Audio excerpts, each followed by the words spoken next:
ফেনী তাঁত বস্ত্র মেলা গিয়েছিলাম ফেনী শহরে তাঁত মেলায়। তবে তাঁতের কিছু না দেখলেও তবে ওখানকার জিনিসগুলো খুবই কোয়ালিটিফুল ছিল, খুবই সুন্দর ছিল। তবে হ্যাঁ, দাম একটু বেশি ছিল। দাম বেশি হলেও জিনিসগুলো এক একটা দেখার মতো ছিল। এই মেলা থেকে আমি কিন্তু অনেক কিছু কিনেছি। কি কি কিনেছি সেটা না হয় অন্য ভিডিওর মধ্যে দেব। আর এদিকের ক্যানভাসগুলো খুবই সুন্দর ছিল, দামটা হয়তো বা একটু বেশি, তবে বেশ ভালো লেগেছে আমার। ভাইরে ভাই, এখানে কিন্তু খুব সুন্দর সুন্দর ব্যাগের কালেকশন ছিল।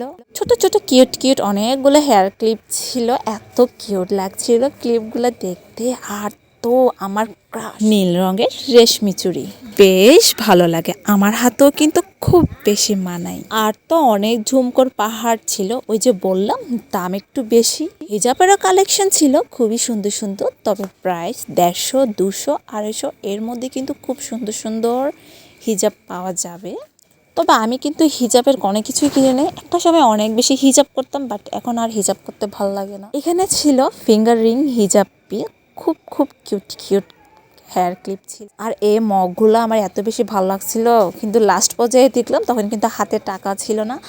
আর এই সালাদের ডিজাইনটা দেখে আমি তো পুরো অবাক। সালাদগুলো দেখতে যত বেশি সুন্দর লাগছিল, খেতে কিন্তু তার চেয়ে বেশি ইয়াম্মি ছিল। আমরা কিন্তু এখান থেকে এগুলো খেয়ে ফেলেছি। অনেক অনেক কসমেটিক্সের দোকান ছিল, তবে হ্যাঁ প্রত্যেকটা প্রোডাক্ট কিন্তু ব্র্যান্ডেড ছিল।